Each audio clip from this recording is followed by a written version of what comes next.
Війна на десятиліття, але не України з Росією, а вже Росії з Європою, у разі якщо Москва переможе. Про бачення такої чорної перспективи генеральний секретар НАТО Єнс Столтенберг розповів в інтерв'ю виданню Welt am Sonntag. Генсек вже вкотре закликав союзників відчути весь рівень загрози, адже Росія не планує зупинятися на Україні. І якщо не завдати Путіну поразки зараз, протистояння з європейськими країнами може розтягнутися не на роки, а на десятки. І те саме німецьке видання дає подальші прогнози, не менш болючі, ніж тривала війна. У разі найгіршого сценарію кількість біженців в Європі зросте в рази. Федеральний уряд Німеччини оцінює ймовірну цифру в 10 мільйонів людей, які шукатимуть прихисток за межами поневоленої України. Як не допустити такого розвитку подій? Як зупинити російського диктатора? Про це у Білому домі говорили президент США Джо Байден та німецький канцлер Олаф Шольц. І офіційний Берлін, і Вашингтон спільні у своїх заявах. Україна може перемогти лише за умови подальшої підтримки з боку партнерів.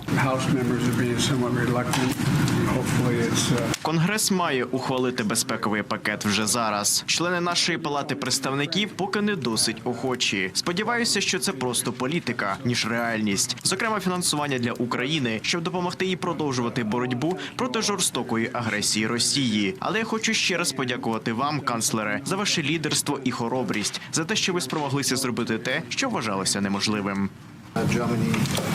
Німеччина готова збільшити свою безпекову підтримку, але ми сподіваємося, що і Палата представників Конгресу США ухвалить відповідне рішення про надання необхідної допомоги, тому що без підтримки Сполучених Штатів та європейських держав Україна не матиме шансу захистити свою країну. А поки що без підтримки союзників Україна має шанс втратити ще одне велике місто Донеччини – Авдіївку. ЗСУ бачить задум окупантів. Росіяни хочуть контролювати усі логістичні маршрути на північному фланзі, але Сили оборони України дають ворогу відповідь. На цьому наголосив командувач оперативно-стратегічного угруповання військ Таврія Олександр Тарнавський. Про складність ситуації на фронті і про несвоєчасність заміни військового командування говорять військові експерти. Зараз не найкраща ситуація для зміни командування.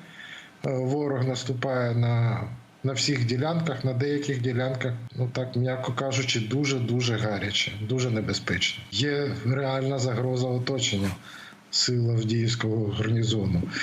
На північніше ворог рветься на півдні від Бахмута, на напрямку на Часів Яр. Там теж має тактичні успіхи. Південніше, Мар'їнський напрямок. Те саме. Ворог, судячи з усього, ворог намагається розгорнути вже оперативну наступальну операцію на цій ділянці з метою удару там фланг нашим військам південніше чи прориву оборони на захід. Тож говорити про те, що зараз ми підемо широким наступом, це неправда. А що ж тоді правда? Правда в тому, що кожна можливість, кожен спосіб посилити ЗСУ – це крок вперед на складному шляху до перемоги. У що перетворюються ваші пожертви на FPV-дрони, показують бійці 53-ї механізованої бригади імені князя Володимира Мономаха. Експерти міркують про російські загрози для Авдіївського напрямку, а бійці демонструють, як українські загрози стукають окупантам вибуховим дроном просто з неба в потилицю.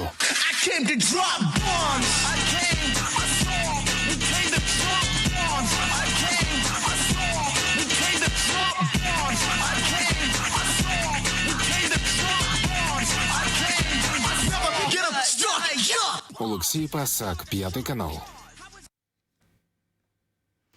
Ціла родина загинула через російську атаку по Харкову. Ворожий дрон забрав життя прокурорки Вовчанського відділу Чугуївської окружної прокуратури, її чоловіка та 3 їхніх синів. Старшому було 7 років, середньому майже 4, наймолодшому лише 10 місяців. За даними обласної прокуратури, 35-річна Ольга Путятіна працювала в органах від 2012 року. Останнім часом жінка перебувала у декретній відпустці. День жалоби у Харкові оголосять 11 лютого, повідомив міський голова Ігор Терехов в етері телемарафону. 7 людей загинули від удару російських шахедів. Вони опинилися у вогняній пастці у власних будинках.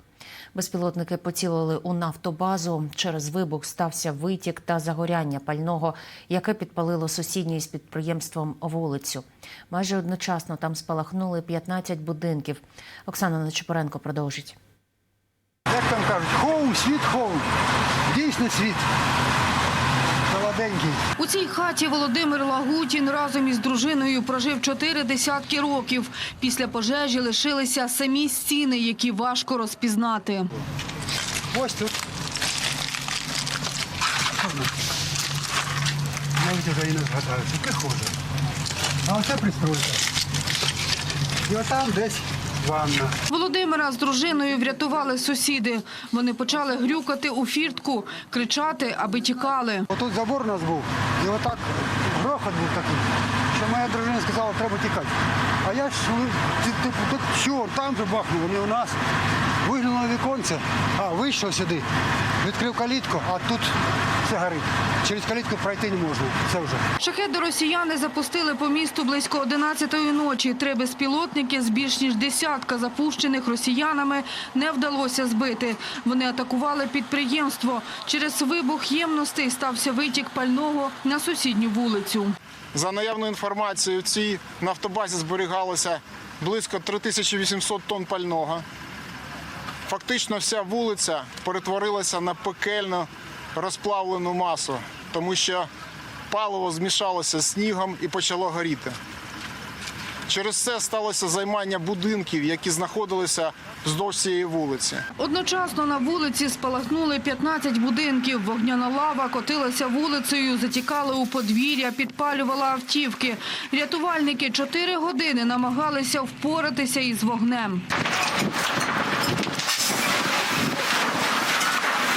У цьому будинку живцем згоріла сім'я з 5 людей. Батько з матір'ю та 3 хлопчиків. Наймолодшому ледь виповнилося 10 місяців. За даними поліції, люди опинилися заблоковані вогнем у власному будинку. Намагалися сховатися у ванній та кухні.